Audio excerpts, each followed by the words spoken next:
Dialogue exalté. Qui c'est que de ça ABC Pino na photo.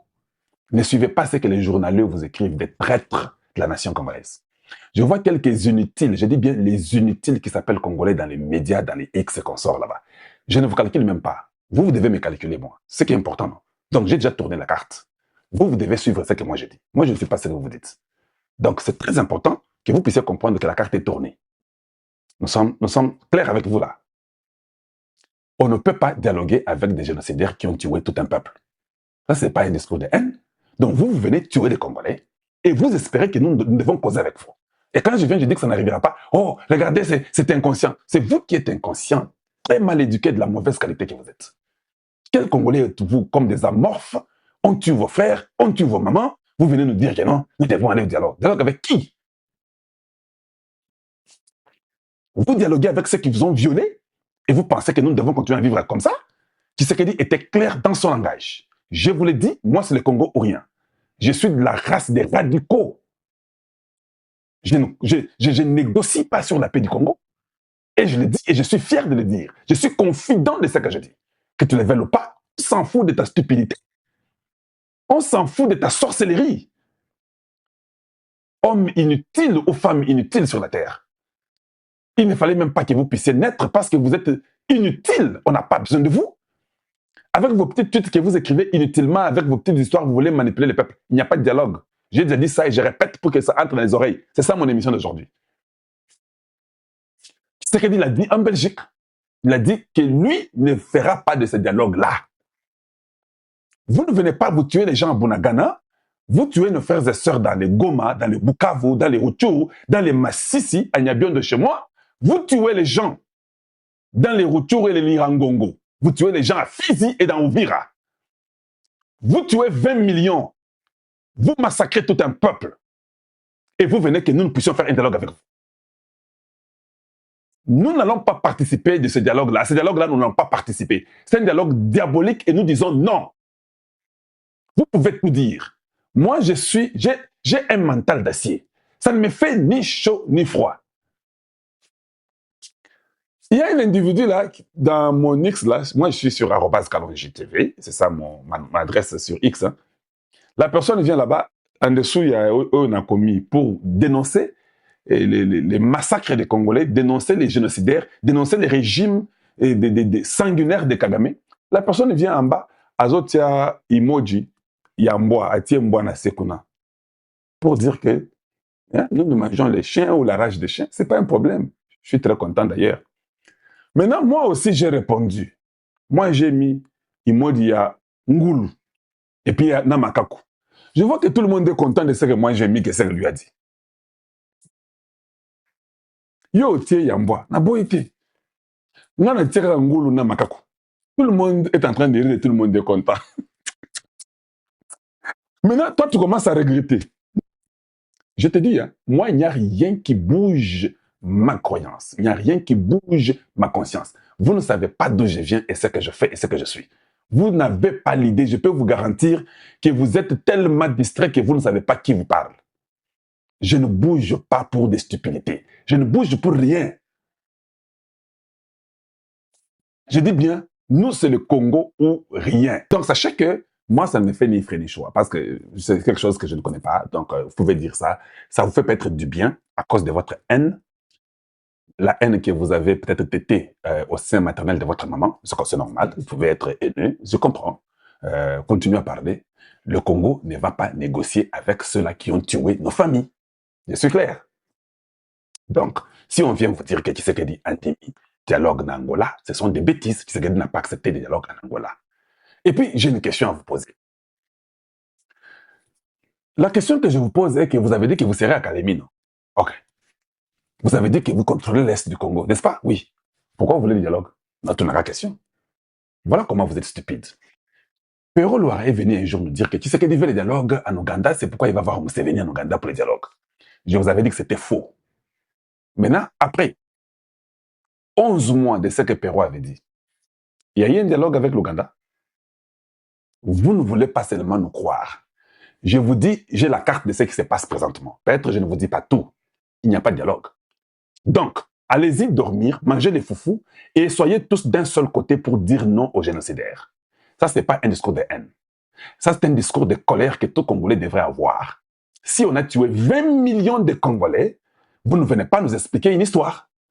Vous ne venez pas nous demander un dialogue. C'est clair? Très clair. Aux États-Unis, je suis connu et par l'administration américaine et par les Américains. Vous êtes libre de m'accuser où vous voulez. D'ailleurs, faites attention parce que quand vous continuez à faire ce que vous faites là, c'est moi qui peux vous accuser. Parce que j'ai déjà beaucoup d'éléments que je peux vous accuser. Tout ce que vous écrivez sur moi n'est pas vrai. Si je prends un avocat, je dis que prenez les éléments ici, j'aimerais que vous puissiez poursuivre ces imbéciles ici. Vous êtes poursuivis et peut-être vous n'arriverez jamais aux États-Unis. Tu peux être ministre dans un pays étranger, mais peut-être tu n'arriveras plus jamais aux États-Unis. À ces questions, seulement que je prenne un avocat, ils disent que non, voilà ce qu'ils disent de moi, vérifiez dans toutes mes vidéos, il n'y a jamais eu ça. Je n'ai jamais eu un discours de haine, mais j'ai un discours de colère. Et ce discours, je demande à tout Congolais d'en avoir. C'est votre droit. Parce qu'en tant qu'Américain, j'ai eu le même discours quand Bin Laden a détruit les World Trade Centers. Donc, si on tue chez vous 20 millions d'individus, les mamans qui sont violées, les bébés qui sont décapités, les gens qui sont enterrés vivants dans des fosses communes, vous voulez avoir un discours de sainteté? Vous devez avoir un discours de colère. Je dis bien, vous devez avoir un discours de colère, un discours de vengeance. C'est simple. Tshisekedi n'est pas parti en Angola pour demander un dialogue. Voilà comment eux, qui sont en train de dire qu'ils prennent Kalemi, ils veulent le dialogue. Bon, de toute façon, Tshisekedi a envoyé l'invitation comme Bozo Bisabiso. Mais refusez, non, pas boué. Bobo invitation, boy baga non. Tout de suite, vous avancez, c'est ça. Donc, invitation, na yote to boy. Boloba bongo to mona. Bando qui des démons que vous êtes, des aventuriers, des hypocrites et des malfaiteurs, les ennemis des gens de bien que vous êtes. Vous, là, vous êtes des démons, nous serons avec vous. Nous allons nous rassurer que vous n'avez pas droit à la vie. Je le répète. Nous allons nous rassurer que vous n'avez pas droit à la vie. Tshisekedi est le meilleur politicien au monde. La chose la plus importante qu'il fallait qu'il fasse était d'avoir Donald Trump de son côté. Point final. Donc, si nous avons Donald Trump, on a compris qu'on peut avoir Macron facilement parce que Donald Trump va donner les ordres à Macron. Si nous avons Donald Trump, nous avons tous les autres pays du monde facilement parce que Donald Trump donnera l'ordre. Donc, le Rwanda se trouve désemparé. Ils sont venus vous mentir avec discours de haine. Il n'y a pas de discours de haine. Vous êtes des massacreurs, vous êtes des génocidaires. Vous devez payer. Les Congolais que vous avez tués, vous devez payer. Ce n'est pas gratuit. Alors, Congolais, qu'on ne vienne pas vous mentir. Dénoncez le mal. Prenez le courage de dire la vérité aux gens. Tant que vous avez tweet, X, il y a 20 millions que vous devez payer. Il faut leur dire ça. Et la sentence, c'est la punition maximale. Donc, on vient, on vous tue, et puis on vous dit que vous avez un discours de haine. Quelle stupidité! Des génocidaires, des mendiants, des criminels, des bandits de grands chemins. Ils viennent là-bas, ils commencent à vous manipuler. Oh non, Tshisekedi a demandé qu'il y ait un dialogue. Mais dites non. Dites non au dialogue de Tshisekedi qu'il a demandé. Bozo lokande ango toyebi, bozo lokande dialogue, bozo lokande moi moyen c'est la moi moko boyebo vivre. C'est ça que vous voulez. Et je suis content des fois de parler avec autorité, de parler et de gronder les inutiles de la République. Oui, j'ai le droit de le dire. Vous avez peur de quoi? Oh non, il est là, il est invité partout. Je ne suis pas invité partout. Je dis bien, je ne suis pas invité partout. Ils ont besoin de nous partout. Vous ne comprenez pas ça? Moi, personne n'a fait ma vie. La vie, là, je l'ai construite par l'aide de Dieu moi-même. Je ne mange chez personne, je vous le répète. Voilà, donc prenez bon courage. C'est-à-dire que nous sommes incontournables. Parce que le Congo est indivisible. Ne vous jouez pas d'un peuple, et puis vous croyez que nous, on doit venir causer avec vous parce que nous avons besoin de vous. Nous, on n'a pas besoin de vous. Et puis, c'est la vérité. Si vous avez été un transplanté, si vous êtes venu au Congo, comment toi tu t'appelles Munyamulenge? Tu vas faire une marche à Washington contre ton président Tshisekedi. C'est Tshisekedi qui est le premier citoyen qui a dit les Banyamulenge sont des Congolais. C'est à Washington, vous faites une marche et vous faites une marche contre Tshisekedi. Vous qui, il parle pour vous. Je dis bien Tshisekedi parle pour vous. Il dit que vous êtes des Congolais. Et vous partez faire une marche à Washington, vous faites une marche contre lui, votre président. Donc, vous êtes des génocidaires. Donc, vous êtes en complicité avec le Rwanda alors. Parce que lui, il lutte pour vous. Comment vous devez faire une marche contre lui? Pourquoi vous, les Banyamulenge, vous ne pouvez pas faire une marche contre Kagame? Ça, montrez-nous que vous êtes des Congolais. Faites une marche contre Kagame qui tue vos frères, qui tue des Rwandais. C'est clair, non? Faites une marche. Faites une marche où vous devez condamner ceux qui cousaient, ceux qui frères Kagame. Dites-lui que tu tues des Congolais. Nous sommes devenus des Congolais. Pourquoi tu nous tues? Mais vous faites une marche contre celui qui vous protège. Donc, vous êtes dans la complicité. Donc, beaucoup Saka. Donc, oh, les Congolais, non, vous avez Congolais, vous avez raison. Alors, qu'est-ce que vous voulez que nous puissions dire? Faites les marches contre vos gens-là. Des Rwandais se réunissent au Rwanda. Il faut une marche, ils viennent nous dire que non. Nous, les Banyamulenge, vous, les Banyamulenge, au Rwanda, il y a les Banyamulenge. Il y a des Rwandais, non? C'est difficile de dire ça aux gens. Et vous croyez que nous allons tomber dans ces jeux-là? Et puis, vous pouvez mentir les gens dans les médias. Vous pouvez faire manipuler des bêtises inutiles. Ça ne se vend pas. Au département d'État, il n'y a pas de mensonge. À la Maison-Blanche, il n'y a pas de mensonge. Nous avons la vérité. Nous connaissons la vérité. Il y a beaucoup de réfugiés congolais qui meurent au Burundi, qui meurent à l'Est là-bas, à cause de vous. Vous avez tué beaucoup de gens à Goma. Vous avez beaucoup tué des gens à Bukavu, Uvira, et Fizi, partout, Bunagana, Rutshuru, Masisi, Walikale. Vous avez tué des gens. Et vous pensez qu'on doit vous exonérer. C'est ça que vous croyez? Et vous appelez Congolais. Vous croyez que vous êtes des Congolais? Je suis en train de réveiller tous les Congolais. Et que les Congolais sachent qui vous êtes. Si vous êtes criminel, nous vous appellerons criminel. Ce n'est pas un discours de haine, c'est un discours de vérité. On ne peut pas faire un dialogue avec des meurtriers, avec des massacreurs. On ne peut pas. C'est clair, non? Est-ce qu'il y a aucun ami tout nabino sikoyo? Voilà, les deux couteaux en triomphal, on a préoccupation lobby. Pour les autres dérangés les années. Pour me déranger les aïe que awa paye comme qui glissé. Tant on a quoi si Bukavu, quoi si Goma. Batu bazale si que nanga azwa Kinshasa. Président Félix Tshisekedi na ke kumingi. Voilà bien les bible le bien qui ba ko bumisa bino kasi ba ko longa bino te. Enta ke mwana nzambe olingo lingake bitumbe zali likambo ezwa kaka moto ezwa nzete te. Tango inde awa bato yanga mbwana bakanisa ke nanga akoya Kinshasa. Pona okimisa président. Na ba chef ya parti bango tout batikala ki silence bazali kamba lobate. Président Félix a se retrouvé kaka na deux ministres. A se retrouvé na deux ministres. Maman Thérèse Kwamba na Jean-Pierre Mbemba. Mais nzamba yako sunga trompe qui na mission ya ko délivrer des pays. Ya ko délivrer Israël na RDC. Nzamba yako sunga Trump a commis le kola médiateur ya Congo. A commis le kola avocat ya Congo. Donald Trump aux États-Unis. A commis le kola président ya Congo. Nzamba sungi accord de paix et auto sinané na États-Unis. Et ça accord de paix qui mi a libéla. Mais toujours comme on a que naba sango bandoro tel lo ba nzambe ba ko siname ata félicitations exacte naba sango pour mon que bazaba inia Congo yongo to lo ba ke o nyoso so bundisa Congo o nyoso za contre Congo ai baka kokutana mopanga ya nzambe ai baka kokutana mopanga ya nzambe pour président Félix Tshisekedi azana mandaté kasi azana mission mission au ba démocrate ba pesaka Paul Kagame lelo Paul Kagame tie da mutakala asuna bilambate Paul Kagame tie mutakala asuna bilambate mission ba démocrate ba pesaka Kagame yasu maboka Kagame te na minute au pouvoir wana ba pete wana ezala na mapeka ya président Félix Tshisekedi mission au ba démocrate ba pesaka Kagame faux mission ya ko détruire Afrique. Ba démocrate va faire ça Kagame mission pour détruire Afrique. Mais Donald Trump a perçu président Félix Tshisekedi mission pour délivrer Afrique. Ba démocrate va faire ça Kagame mission pour détruire Afrique. Mais Donald Trump a perçu président Félix mission pour délivrer Afrique. Président Félix Tshisekedi a un mandat mais a une mission. Constitution autozana ngo et ça mina ba Congolais, et ça mina ba paya. Et ça mina ba mafia.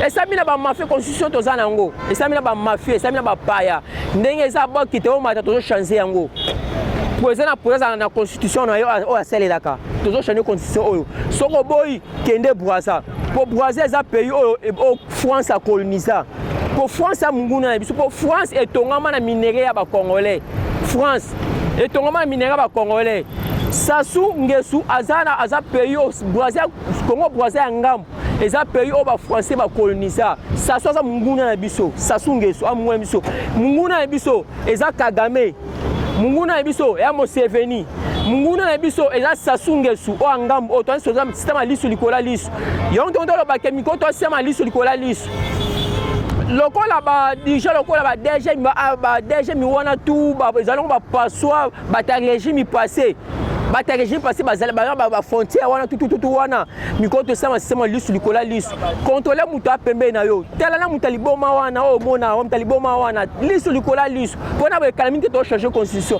goma na Bukavu tanga kwa ki exactement to changer constitution mais tout ba ko souté tout to bunda pona victoire te kasi to so bunda na kati ya victoire to bunda kati ya victoire ba o nyonso bolé mbonga ba ya Union européenne ba o nyonso bolé mbonga Kagame o nyonso bolé mbonga Kabila.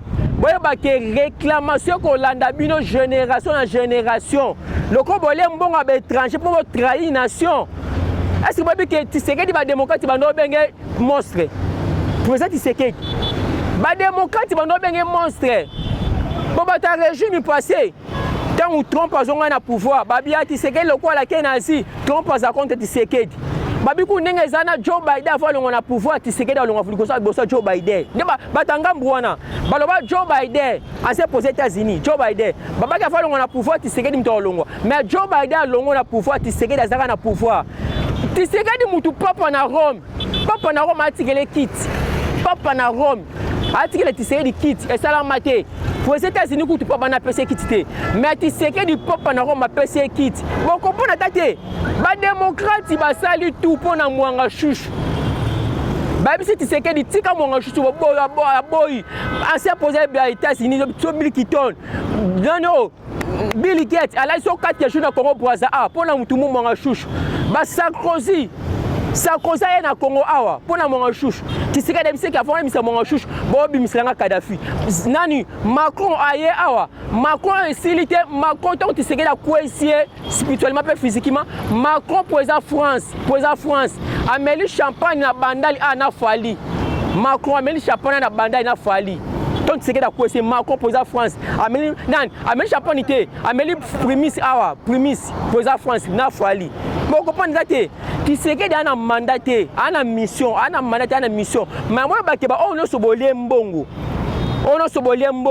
pour trahir nation boye ba ke me u joko fonga mela bino nenge fonga mela ka ba philistin me u joko fonga mela bino après yango to sengi na président commandement ya armée ezasuna ba généralité tia ba lieutenant na ba capitaine suka na major to sengi na mukonza mboka le commandement ezasuna ba généralité ba colonalité commandement ya armée tipesa ba lieutenant na ba major ba lieutenant na ba capitaine baza na commandement pona Kinshasa awa na ngina lobake awa na Sendwe na koba na Zigdan awa na station Zigdan awa oya sauti Zigdan ozo bisi ya market wana station Zigdan awa souciati moza na sima station wana place wana comme jaune rouge pona bata moto ana Zigdan na sima station bakulu na mo batelema wana ndeti mtanga kati boso mutele mo babenzi contact bazo nyokola ba moto ana Zigdan a part Zigdan ana suna Sendwe na sena force a passer soni sika bateka mituka wana souciati muso eza wana kali bosa souciati wana bakulu na mo bazana ba salté bo so moto zo leka wana kaka makambo esa mana ese ninge esa mana Kinshasa awa na Zigdan bazo monisa bata moto boy na Zigdan awa ba monisa bata moto boy a part Zigdan na Sendwe susu awa na Sendwe chaque jour ti lelo o bazawa na Sendwe baba ta régime passé bango na batia ba ta service ba moto bazo nyokola ba moto ndoto bi ke président on no so intervenir mabe aza musika o soit gouverneur o soit nani baza musika président ndenge zawa tuka to kende siko na to bando bunda guerre te bandane ko gresser biso siko to kena bitumba président loko to kena bitumba changer commandement to sena mukonza mboka to kena ba général ya brassage mixage te ba général ya brassage mixage baza la sous-souté tia ba lieutenant na ba capitaine au projet sengi yango na tia ba lieutenant ba capitaine président tuka balola makambala makaba yango tina parti président tant to zaki na opposition tela parti ne banda koyokana non opposition parti banda koyokana mais to komi na pouvoir parti zo kana sous-souté IDP c'est un pouvoir mais parti zo kana sous-souté un président parti zo kana sous-souté changer na ba dirigeant parti pour donc na guerre Macron a continué au tambola. Macron a lisungi na Chine. A lisungi na Chine. Pour qu'on peut sous général. Président on a 5 pour na succès que président longola ba général a brossé mixage. Ça ba lieutenant, ça ba capitaine. Pour toi qui na bitumba. Ndeza to buno supo na vito te ka to buna kata vito mais le ko to ke na guerre pour to bunda guerre té. Banene ko gleto no saka to défense, to saka défense. To no saka défense. Ce qu'on to ke na bitumba. Le ko to na ki bitumba, président longola ba général tout wana o ba gouverneur ta Kinshasa. Président son na Kinshasa. Ta Kinshasa ndenge kombi ba poto ba terrasse boucher. Kinshasa tuka soni. Président Burundi tanga yaki awa aibisa ko ke Kinshasa za salité. Président Burundi ayaki awa. Aïssa qui pose qui président qui chasse sa salité, ta qui chasse ça, battre boucher, makamozo simba te qui chasse on a ça concaté changer changer, on a le bar on a le général a brossé mixage, base sur na commandement na pesi merci na chef ba wazalendo général Otumba tout cas au bon on mecte pas na chef d'état-major. Lubo ya kashama na chef ba wazalendo bon mecte pas ba chef d'état-major ba général a brossé mixage na base soute président na le bar ya wana brossé mixage exact to kenina guerre ba on a so balembo ba français on a so balembo ya ba union européenne wana ba ba question na bino ese na meuji ezala onani oza nani iso bino ese na meuji on nga lo ba on a posé changer makamnyo so pe na bi pour na sécurité ya sendwe ana sendwe chaque jour insécurité za wana ba ta régime passé ti le bazo continuer ka ko sala ba ta régime passé ba sa na sendwe na zigida na sendwe na zigida wana na station zigida wana ba bureau de wana bazo moto bon ça ba ta moto passi insécurité za partout qui chasse présent changer makamnyo so poser nga lo ba nga ya wana félicitations na pesi sous merci na Donald Trump pour de ozo sunga RDC en tout cas alliance bosali posati sekedi Donald Trump na coutume eza libela en tout cas to bunda pona victoire te ka to bunda kata victoire merci félicitations Fachi Beton nebi koza na mandat te ka zo na mission ya ko délivrer Afrique merci koza na mandat te ka zo na mission en tout cas wumela oko sala ko leka Museveni oko sala ko leka Kagame pona mi ke mission za nango folongo la Sassou Nguesso au fond on la Kagame folongo la folongo la Sassou Nguesso ngambo ozo kotia so be filtrer Sassou Nguesso folongo na Museveni mission za nango za ko délivrer Afrique na pesi sous merci na président ya Burundi ozo soutenir biso na Congo merci Hollande sika victoire ezali na pesi sous merci na président ya Tanzanie maman ya Tanzanie en tout cas merci félicitations Ozana biso na pesi sous merci na président ya Égypte président na biso en tout cas ba olo subana mukonza sima mukonza mboko na pesi no merci pour na victoire moninga malamu ayeba na tanga pasi félicitations merci on a le bara ya ngwana au revoir ça dire que na minute oyo ba isolé ngai Kagame azobisa gouvernement na ye loko les États-Unis d'Amérique ba la Shanghai Union européenne au kiko biki sangai to la boto surtout que l'Union européenne représentante de l'Union européenne à lobby nous avons retiré le rupture diplomatique Union européenne et le Rwanda. Kagame a moni déjà Yemoko. Et puis le lobby s'engage va sanctionner sévèrement. Donald Trump a s'impliqué.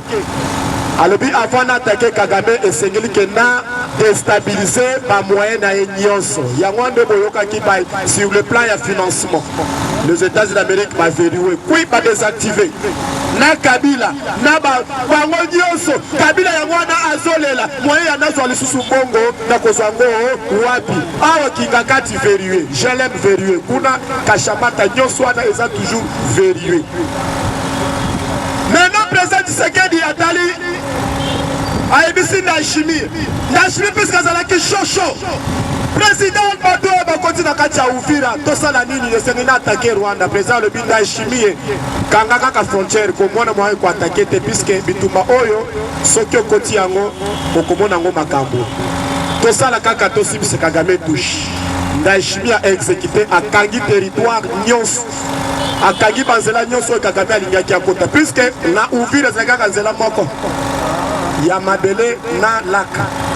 Le col maintenant frontière Oza Burundi RDC Rwanda RDC Bakangi Rusis Eza Kokangande Tona Bino Ao moyen ya bazonga bakemba kota ezate bakangi Kavimvira Songe Lubarike Kaziba Luvingu Kamanyole nyonso wana bakangi yango moyen ya kokota ezate batiki mena couloir oyo nyonso tu ezoya bazobombarde yango yango ndo bomonaki à partir de vendredi babombarde plusieurs avions ya barwandais yaki po ete basoutenir bango bazali na kati ya Uvira lelo emena koma Bukavu ezalaki processus ya Doha na résolution 2773 tant pe Uvira ekwei mena violation ya accord ya Washington nde mama ya likambo yango wana ndo moni mena basango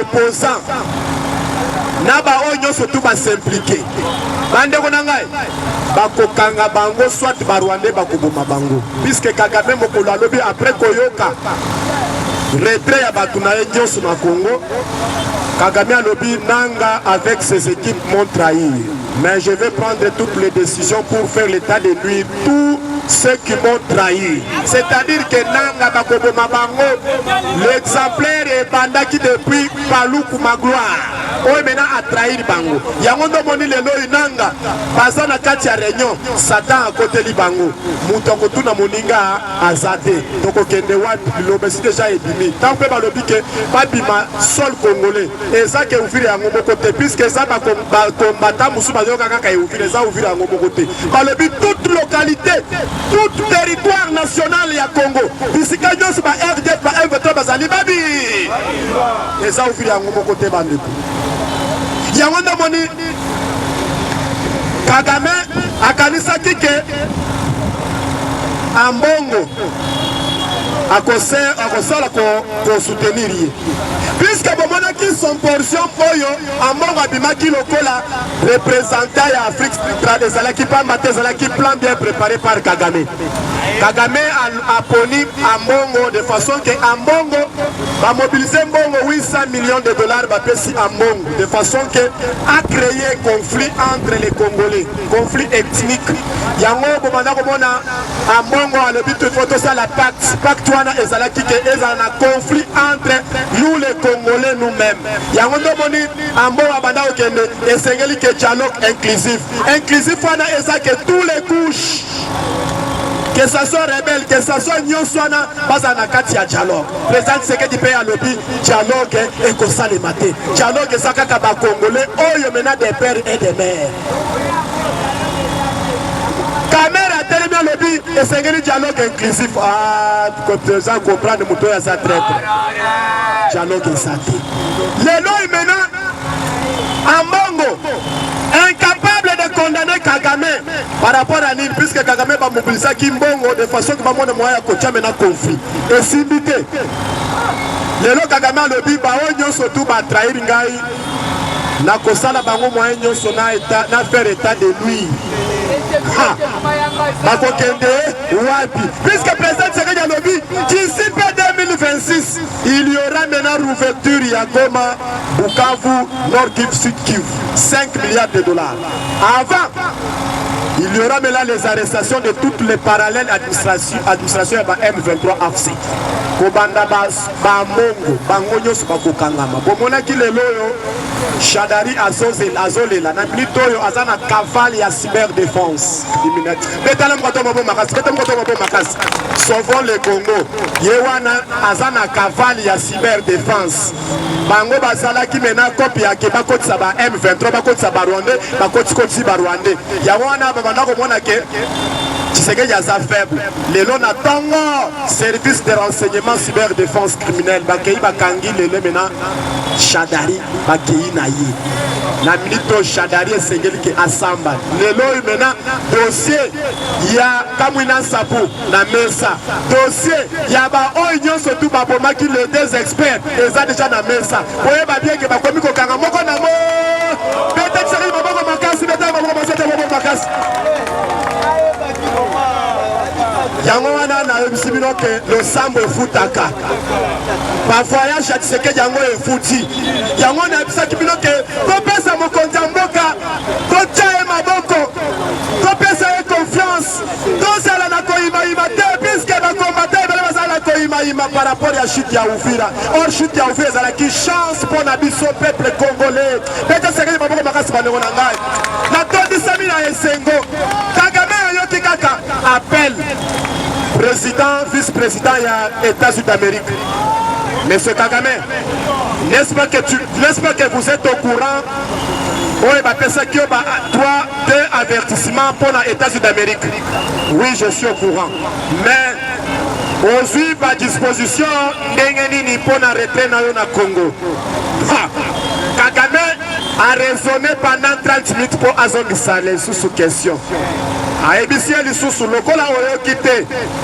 N'est-ce pas que vous êtes déjà informé pour 2 avertissements aux les États-Unis d'Amérique pour un avertissement pour la retraite totale à Congo? Alors, je suis au courant. À à disposition, Nini aussi. À ABC, Kagame, ceux qui ont s'entêté, tu dois pleurer avec ta population rwandaise. Bande connaissons que la minute Kagame a continué réunion il y a urgence avec Nouriri Oya Fingarabisoane. Nouriri a dit que Gaï Awepe pose besoin sous pression. Papa est totique. Moi si Kagame a dit Kagame Tuna Lorenzo a dit sa histoire ya Savimbi ezalaki ndenge nini. Savimbi tant que a santé tant qui kaka ba américain ba c'est Savimbi. Aux aviers avec respect. Tika Bipou. Yawanda Moni de la Trump a dit Kagame. Vous êtes mon vieux. Avec respect. Longwa. Namalembe. Kagame a s'entêté. Mais dans le lobby, vice-président a dit que ceux qui ont s'entêté, au collé latine famille na Rwanda. Donc, bakozo Rwanda, on a bakobalu sango. Donc, kozala likabo mena basalaki na Japon.